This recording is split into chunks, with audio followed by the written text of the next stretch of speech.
जय हिंद फ्रेंड्स। आज की इस वीडियो में हम बात करेंगे BSc agriculture first semester fundamental of genetics के क्वेश्चन पेपर के बारे में बात करूंगा। और आप सबको सबसे पहले मैं आप लोगों को इम्पोर्टेंट क्वेश्चन के बारे में भी बताऊंगा कि कौन कौन सी चीज़ आप पढ़ लीजिए जो एग्जाम में आ जाए। ठीक है, तो वीडियो को बिना देरी के स्टार्ट करते हैं। ठीक है, ये जो हमारा क्वेश्चन पेपर है ये हमारा 2023 का क्वेश्चन पेपर है, आप लोग ध्यान दीजिएगा। ठीक है, तो वीडियो को बिना देरी के स्टार्ट करते हैं। अब देखिए, काफ़ी बच्चों का मतलब जो एग्ज़ाम चल रहा है फंडामेंटल ऑफ जेनेटिक्स, यानी कल जो एग्ज़ाम है वो फंडामेंटल ऑफ जेनेटिक्स का है। ठीक है, तो सबसे पहले इसे अच्छे से तैयार कर लीजिए। क्या तैयार करना, आपको संपूर्ण जानकारी आप लोगों को दूंगा। ठीक है, तो वीडियो पर बस बने रहिएगा। ठीक है, तो वीडियो को बिना देरी के स्टार्ट करते हैं। ठीक है, तो इसमें सवाल देखिए हमारा पूछा गया था बी गुड्स। देखिए, सबसे पहले आप लोग एक ध्यान दीजिएगा आप लोग। ठीक है, कि क्रोमोसोम्स आपके जो होते हैं, ठीक है, क्रोमोसोम्स में आप लोग क्रोमोसोम्स की डिफिनेशन याद कर लीजिएगा। देखिए, क्रोमोसोम्स की डिफिनेशन नहीं पूछा गया है, लॉन्ग क्वेश्चन है आपका, तो भी आप क्रोमोसोम्स की डिफिनेशन दे दीजिएगा। क्रोमोसोम्स की संरचना किस प्रकार से होती है, ठीक है, तो इसके बारे में मतलब आप लोग दे दीजिएगा। ठीक है, ये नहीं कीजिए कि मतलब नहीं पूछा गया है, ठीक है, तो नहीं दूँ, तो ऐसा नहीं करना आप लोगों को। चाहे पूछा रहे या ना पूछा रहे, लेकिन आप लोगों को डिफिनेशन और क्रोमोसोम्स का स्ट्रक्चर बना दीजिएगा लॉन्ग क्वेश्चन में। ठीक है, देखिए आमतौर पर जो सबसे अधिक सवाल पूछा जाता है क्रोमोसोम्स की संरचना से आता है। ठीक है, और क्रोमोसोम्स के प्रकार से आता है, ये दोनों से आता है। क्रोमोसोम्स की संरचना में से आपका टीलोमियर होता है। ठीक है, इसके बाद आप लोगों का जो सेंट्रोमियर होता है। ठीक है, इसके बाद आप लोगों का क्रोमोमियर होता है। तो इन सब से मतलब बहुत ज़्यादा मतलब सवाल आने की चांसेस होते हैं।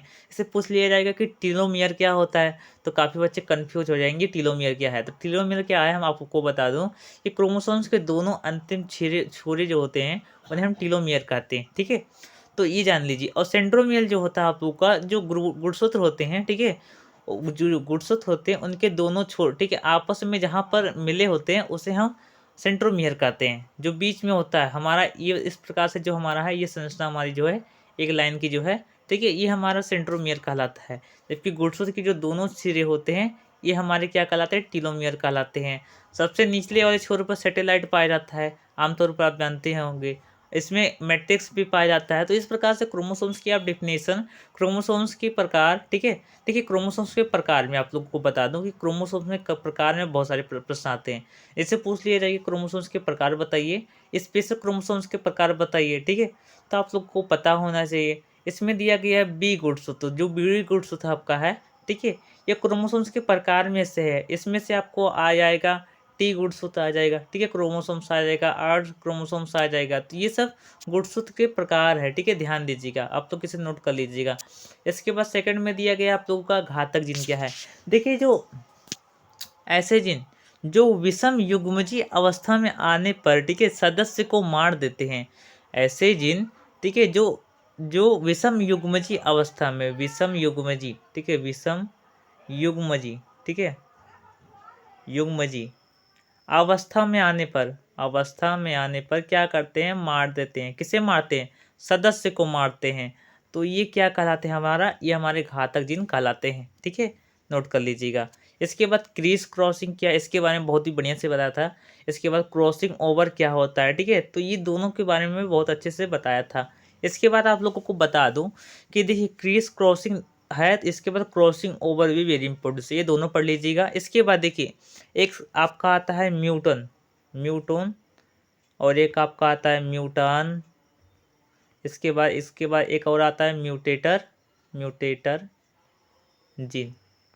ठीक है, तो इसके बारे में आप लोग अच्छे से पढ़ लीजिएगा।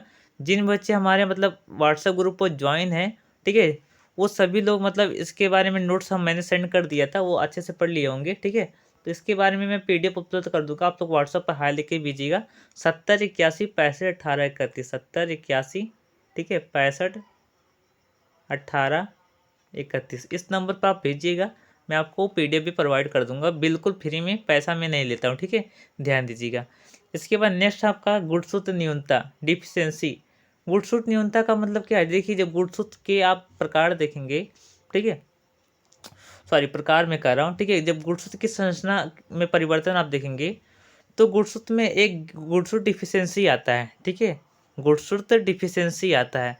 इसमें क्या होता है गुणसूत्र डिफिशियंसी में, कि जो गुणसूत्र के जो भाग होते हैं, ठीक है, जो गुणसूत्र में जो जीन व्यवस्थित होते हैं, ठीक है, उनमें मतलब क्या होता है कि एक स्थान मतलब खाली हो जाता है, ठीक है। तो उसे हम क्या कहेंगे, गुणसूत्र न्यूनता कहेंगे। गुणसूत्र की संरचना में परिवर्तन आप देख लेंगे और गुणसूत्र की रचना में परिवर्तन, ठीक है। गुणसूत्र में दो परिवर्तन होते हैं, एक संरचना में, एक रचनात्मक परिवर्तन, ठीक है। ये दोनों होते हैं, तो उनमें आप लोग पढ़ लीजिएगा, वेरी इंपॉर्टेंस है। और एक प्रश्न आता है आपका मात्रात्मक लक्षण, ठीक है, मात्रात्मक लक्षण, ये भी वेरी इंपॉर्टेंट है। इसके बाद एक आता है गुणात्मक लक्षण, क्या आता है, गुणात्मक लक्षण। तो ये दोनों भी अच्छे से पढ़ लीजिएगा, स्टडी कर लीजिएगा। हमारे चैनल पर बिल्कुल मैं प्रोवाइड कर चुका हूँ, ठीक है, इसके बारे में क्या होता है क्या नहीं होता है। इसके बाद दिया गया उत्परिवर्तन कारक, ठीक है, सॉरी इसके में चौथा दिया गया गुणसूत्र न्यूनता, ये तो आप लोग जान गए होंगे। इसके बाद दिए गए उत्परिवर्तन कारक, म्यूटेजन एजेंट, ठीक है। तो उत्परिवर्तन में जो सहायक होते हैं, जो कारक सहायक होते हैं उसे उत्परिवर्तन कारक कहते हैं। तो इसमें क्या क्या सहायक होते हैं, ठीक है, इसके बारे में अच्छे से पढ़ लीजिएगा। नेक्स्ट पूछा गया सेक्शन बी में हमारा दिया गया है लघु उत्तरीय प्रश्न, ठीक है, जिनमें से पाँच पाँच नंबर के क्वेश्चन हैं, जो दो क्वेश्चन है, टोटल 10 नंबर के क्वेश्चन है। तो ठीक है, तो इसमें देखिए क्या दिया गया हमारा पूरक जीत, सॉरी एक मिनट पहले से स्टार्ट करेंगे ना, सॉरी इसमें तो मेन चीज़ है ही नहीं, हाँ सॉरी। इसमें दिया गया हमारा what do you mean by complementary gene actions, describe with suitable examples, ठीक है। यानी कि पूरक जीन कारक से आप क्या समझते हैं, उपर्युक्त उदाहरण सहित वर्णन कीजिए जो आपके पूरक जीन होते हैं, ठीक है, इसके कार्ड से आप क्या समझते हैं, ये पूछा गया। देखिए एक इम्पोर्टेंस है, आपको इसके स्थान पर पूछ सकता है कि क्रोमोसोम्स यानी गुणसूत्र की परिभाषा बताइए, या फिर गुणसूत्र के संरचना परिवर्तन, गुणसूत्र के संरचनात्मक परिवर्तन से आप क्या समझते हैं, तो ये सवाल पूछा जा सकता है। या फिर रचनात्मक परिवर्तन से आप क्या समझते हैं। वेरी इंपॉर्टेंट, सबसे जो इम्पोर्टेंस होता है, ठीक है, जो जेनेटिक्स में सबसे ज़्यादा इंपॉर्टेंस है वो आपका माइटोसिस एंड मियोसिस है, माइटोसिस एंड मियोसिस है। ये दोनों बहुत ही ज़्यादा इंपॉर्टेंस है, क्या है, इंपॉर्टेंस है। इससे बहुत ही ज़्यादा चांसेस होते हैं, बहुत ज़्यादा क्वेश्चन आते हैं माइटोसिस एंड मियोसिस से आते हैं। यानी कि सेल डिवीजन आपका जो होता है, सेल डिवीजन, इसकी भी आप लोग डिफिनेशन देख लीजिएगा, ठीक है, डिफिनेशन देख लीजिएगा, ठीक है। इसके बाद दिया गया हमारा बहुकारक परिकल्पना से आप क्या समझते हैं, मल्टीपल फैक्टर बाई, ठीक है, मल्टीपल फैक्टर बाई पोथेसिस, ठीक है। इसके बारे में भी आप लोग अच्छे से पढ़ लीजिएगा। और एक सवाल आपका आता है कि आपका म्यूटेशन क्या होता है, क्या आता है आपका म्यूटेशन, यानी कि उत्परिवर्तन क्या होता है। तो इसके बारे में भी आपको पता होना जरूरी है, ठीक है। तो देखिए म्यूटेशन क्या होता है, कि म्यूटेशन के फादर किसे कहते हैं, म्यूटेशन की आप डेफिनेशन दे लीजिएगा, ठीक है। इसके बाद आप म्यूटेशन के फादर मतलब कौन है, ठीक है, ह्यूगो डी ब्रिज हैं। म्यूटेशन थ्योरी किसने दिया था, उन्होंने भी दिया था, म्यूटेशन थ्योरी भी ह्यूगो डी ब्रिज ने दिया था, ठीक है।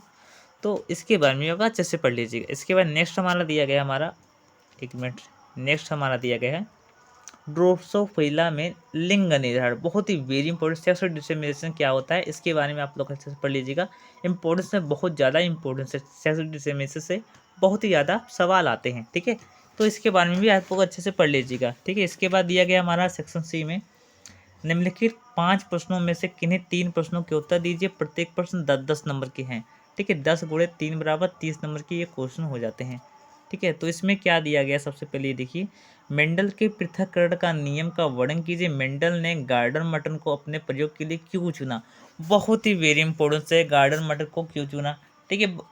तो देखिए जो हमारा मेंडल ने जो हमारे अपने प्रयोग के लिए मटर के पौधे का चुनाव किया था, ये तो आप लोगों को पता होगा, जिसका बॉटनिकल नेम होता है पाइसम सटाइमम होता है। लेकिन मेन यह मुद्दा उठता है कि मेंडल ने अपने गार्डन में मटर को ही क्यों चुना, ये काफ़ी सवाल आता है, ठीक है। तो इसके बारे में मैं काफ़ी अच्छे से, बहुत ही अच्छे तरीके से एक्सप्लेन करके वीडियो रखा हूँ, ठीक है, हमारे चैनल पर आप पा जाएंगे। और देखिए मेंडल के सबसे पहले आप लोग ध्यान दीजिएगा कि मेंडल में 3 नियम है, law of dominance, law of segregation and आप लोगों का लॉ इंडिपेंडेंट असॉर्टमेंट है, 3 नियम आप लोग का। तो सबसे पहले डोमिनेंस एंड जो आपका सेग्रीगेशन है, ये ज़्यादा इंपॉर्टेंस नहीं है, लेकिन पढ़ लीजिएगा आप लोग, तीनों के तीनों नियम बहुत ही इंपॉर्टेंस है, ठीक है। तो इसे आप लोग पढ़ के जाइएगा। डोमिनेंस आप लोग को दे दे रहा हूँ, ठीक है, डोमिनेंस। इसके बाद segregations, segregations, law of segregation and independent assortment, assortment लिख दे रहा हूँ, असॉर्टमेंट, ठीक है, असॉर्टमेंट आप तो समझ जाइएगा। ठीक है। लॉ ऑफ डोमिनेंस यानी कि प्रभाविता का नियम, इसके बाद सेग्रीगेशन यानी कि पृथक्करण का नियम, इसके बाद स्वतंत्र अपव्यूहन का नियम। ये तीनों बहुत ही ज़्यादा इंपॉर्टेंट है, ठीक है, पढ़ लीजिएगा अच्छे से, ठीक है। हमारे चैनल पर यदि उपलब्ध नहीं हो पा रहा तो आप लोग दूसरे चैनल पर पढ़ लीजिएगा, ठीक है। तो नेक्स्ट बढ़ते हैं, हमारा जो नेक्स्ट प्रश्न पूछा गया है, 1 मिनट आप लोग को बता दें। नेक्स्ट हमारा प्रश्न दिया गया हमारा, बहुविकल्पियों पर विस्तृत लेख उचित उदाहरण के साथ कीजिए। बहुत ही वेरी इंपॉर्टेंट है, ठीक है। इसके बाद नेक्स्ट हमारा दिया गया है, उत्परिवर्तन से आप क्या समझते हैं। सी एल बी विधि को दृष्टिगत, ठीक है, रखते हुए वर्णन कीजिए। बहुत ही ज़्यादा इंपॉर्टेंस है, ठीक है। तो इसके बारे में पढ़ लीजिएगा। पीडीएफ नोट्स मैंने बहुत ही अच्छी तरीके से एक्सप्लेन करके दिया हूँ, ठीक है। बहुत ही अच्छी तरीके से आप लोगों का हैंड राइटिंग नहीं बल्कि कंप्यूटर राइटिंग है, और काफ़ी 10 वर्षों से वही चलता है। एग्री जोन का एक नोट्स है, ठीक है। क्या है, एग्री जोन का एक नोट्स है, ठीक है। तो ये मैंने अपने व्हाट्सएप ग्रुप पर बिल्कुल सेंड कर दिया हूँ, ठीक है।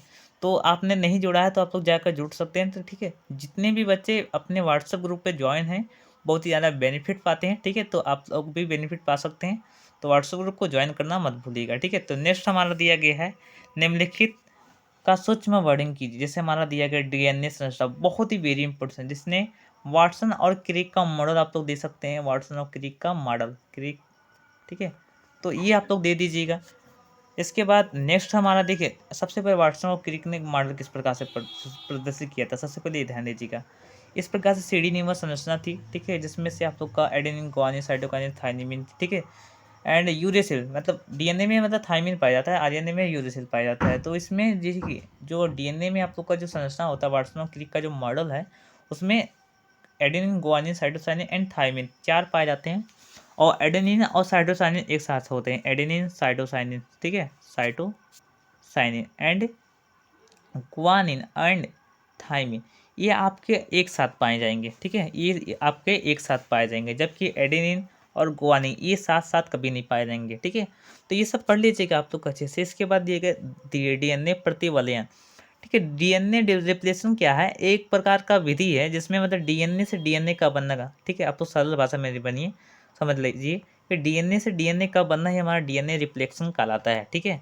इसके बाद दिए गए आरएनए के प्रकार, तो आरएनए में जैसे आपका एमआरएनए आता है आपको, ठीक है। इसके बाद टीआरएनए आता है, ठीक है। इसके बारे में पढ़ लीजिएगा। आरआरएनए होता है, ठीक है, जो संदेशवाहक आरएनए होता है, एसआरएनए होता है, ठीक है। तो ये सब पढ़ लीजिएगा इसके बारे में, और डीएनए के भी प्रकार जितने होती है सभी पढ़ लीजिएगा। इसके बाद दिए गया समापन, कोडान क्या होता है। कोडान बहुत ही इंपॉर्टेंस है, कोडान के बारे में पढ़ लीजिएगा, इंपॉर्टेंस से बहुत ज़्यादा सवाल आता है, ठीक है। इसके बाद नेक्स्ट दिया गया अनुलेखन यानी ट्रांसक्रिप्शन क्या है। देखिए, जो आपके, आप ध्यान दीजिएगा क्रोमोसोम्स पर, ठीक है, क्रोमोसोम्स पर जीन पाए जाते हैं, ठीक है, जो निश्चित क्रम में होते हैं, लेकिन क्या होते हैं कि जो एक स्थान से मतलब जो जीन होते हैं, ठीक है, स्थानांतरित होकर, ठीक है, कहीं दूसरे स्थान पर जाकर एकत्रित हो जाते हैं, तो उसे अनुलेखन कहते हैं, ठीक है फ्रेंड्स। तो आप लोग सबसे पहले क्या क्या पढ़ लीजिएगा, आप लोग ध्यान दीजिएगा। सबसे पहले ये मेरी बोर्ड से मुद्दा है हमारा, कि सबसे पहले आप लोग का हो गया mitosis and meiosis, mitosis and meiosis, ठीक है। तो गुणसूत्र में देखिए, सबसे पहले सूत्रीय एवं अर्धसूत्रीय विभाजन के बारे में पढ़ लीजिएगा, यानी सेल डिवीजन के बारे में पढ़ लीजिएगा। और एक आपका आता है गुणात्मक और मात्रात्मक लक्षण आता है, उसके बारे में पढ़ लीजिए, गुणात्मक और मात्रात्मक लक्षण, ठीक है, ये बारे में अच्छे से पढ़ लीजिएगा। इसके बाद क्रोमोसोम्स यानी गुणसूत्र के बारे में पढ़ लीजिएगा। किसके बारे में, गुणसूत्र के बारे में सब कुछ पढ़ लीजिएगा, गुणसूत्र में जितने भी है, ठीक है। और सेल डिवीजन के बारे में आप लोग पढ़ लीजिएगा, ठीक है। तो ये वेरी इंपॉर्टेंस है, ठीक है। और इसके बाद जीन, आपकी जीन की डिफिनेशन पढ़ लीजिएगा, ठीक है, जीन की डिफिनेशन क्या होती है, वेरी इंपॉर्टेंट है जीन की डिफिनेशन, ठीक है। और क्या पढ़ सकते हैं आप, इसके बाद आपका आता है म्यूटेशन थ्योरी, यानी म्यूटेशन आता है, तो म्यूटेशन में आप लोग सब कुछ पढ़ लीजिएगा, ठीक है, म्यूटेशन में जितनी भी चीज़ें हैं। और आपका आता है आपका काई स्क्वायर टेस्ट, ये वेरी इंपॉर्टेंट है, काई स्क्वायर टेस्ट है। ये क्या होता है, ये एक स्टैटिस्टिक्स की मेथड मतलब एक विधि है, तो इसमें भी आप लोग अच्छे से पढ़ लीजिएगा, इसके बारे में भी। तो आप लोग देखिए, गुणसूत्र के संरचनात्मक गुणसूत्र, संरचनात्मक, ठीक है, संरचना, ठीक है, संरचना परिवर्तन, ठीक है। तो इसके बारे में भी आप लोग अच्छे से पढ़ लीजिएगा, ठीक है। सो फ्रेंड्स आज की इस वीडियो में बस इतना ही। नेक्स्ट वीडियो में मिलते हैं, तब तक के लिए बहुत बहुत धन्यवाद। वीडियो देखने के लिए बस बहुत बहुत धन्यवाद, ठीक है। और देखिए काफ़ी बच्चे जो कमेंट करते हैं सर इंपॉर्टेंट क्वेश्चन आप बनाते नहीं हैं, तो आपको बता दूं कि लाइट की समस्या के कारण मैं वीडियो नहीं बना पा रहा था, ठीक है। अपना मोबाइल तक नहीं मतलब चलाने को मिल पा रहा था, क्योंकि यहाँ पर लाइट की समस्या बहुत ज़्यादा है। लगभग 5 दिन से अभी तक लाइट नहीं आ रही है, तो आप तो जान सकते हैं, ठीक है। तो वीडियो को देखने के लिए बहुत बहुत धन्यवाद। ऐसी बेहतरीन वीडियो पाने के लिए चैनल को सब्सक्राइब करना मत भूलिएगा।